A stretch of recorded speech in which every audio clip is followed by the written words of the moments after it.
ഈ മത്സരം തുടങ്ങിയതുപോലെ അമ്മ നല്ല പ്രാർത്ഥനയായിരുന്നു. അതെ, പ്രാർത്ഥനയാണല്ലോ ഞങ്ങൾ ഉള്ളത്. തീർച്ചയായിട്ടും പ്രാർത്ഥിച്ച് കൈവിടാറില്ല ഞങ്ങൾ. തന്നെയാ ഏതായാലും ഇവിടെ കാൻഡിഡേറ്റ് വന്ന് കളി റിട്ടയർമെന്റ് കളി കാണാൻ വേണ്ടിയിട്ടാണ് സന്തോഷത്തില്. തീർച്ചയായിട്ടും അത് മെഡലോട് തീരുന്നത് വളരെ വളരെ സന്തോഷമായിട്ടുള്ള ഒരു കാര്യം തന്നെയാണ്. വളർത്തുന്നുണ്ട്. ദൈവത്തിന് നന്ദി. വളരെയധികം സന്തോഷം. ഞങ്ങൾ ആദ്യമായിട്ടാണ് ഇങ്ങനെ വീട്ടിൽ വന്ന് ആദ്യമായിട്ടാണ് ഗെയിം കാണുന്നത്. അതിങ്ങനെ സക്സസ്ഫുൾ ആയതിൽ വളരെയധികം സന്തോഷം. എനിഷേ വാ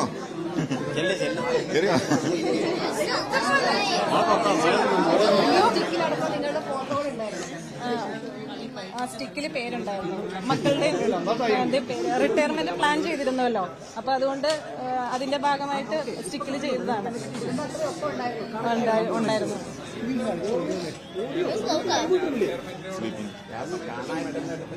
തീർച്ചയായിട്ടും റിട്ടയർമെന്റ് കരിയർ ബെസ്റ്റ് പെർഫോമൻസോടെ ഒരു വലിയ മേജർ ടൂർണമെന്റ് കളിച്ച് റിട്ടയർ ചെയ്യണമെന്നാണ് റിട്ടയർമെന്റിനെ പറ്റി പറയുമ്പോൾ എപ്പോഴും പറയാറുള്ളത്.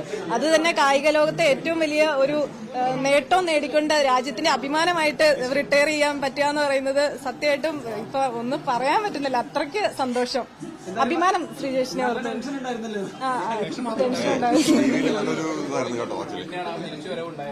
തീർച്ചയായിട്ടും. ഇപ്പൊ നമ്മുടെ എന്താ പറയാ, ഹോക്കിക്ക് ഇപ്പൊ അടുപ്പിച്ച് 2 വർഷം മെഡൽ നേടിക്കൊടുക്കാൻ കഴിഞ്ഞ ടീമിലെ അംഗവുമാണ്. അപ്പൊ തീർച്ചയായിട്ടും ഒരുപാട് സന്തോഷം. तस्वीरें देख रहे हैं श्रीजेश के परिवार कितना खुश है इस वक्त उनके चेहरे पर, और आंखों में वो चमक है, चेहरे पर खुशी है, क्योंकि भारतीय हॉकी टीम ने कांस्य पदक ओलंपिक में जीत लिया है। और निश्चित रूप से परिवार के जो खिलाड़ियों के जो परिवार होता है उसमें सबसे ज़्यादा उल्लास और उमंग होता है।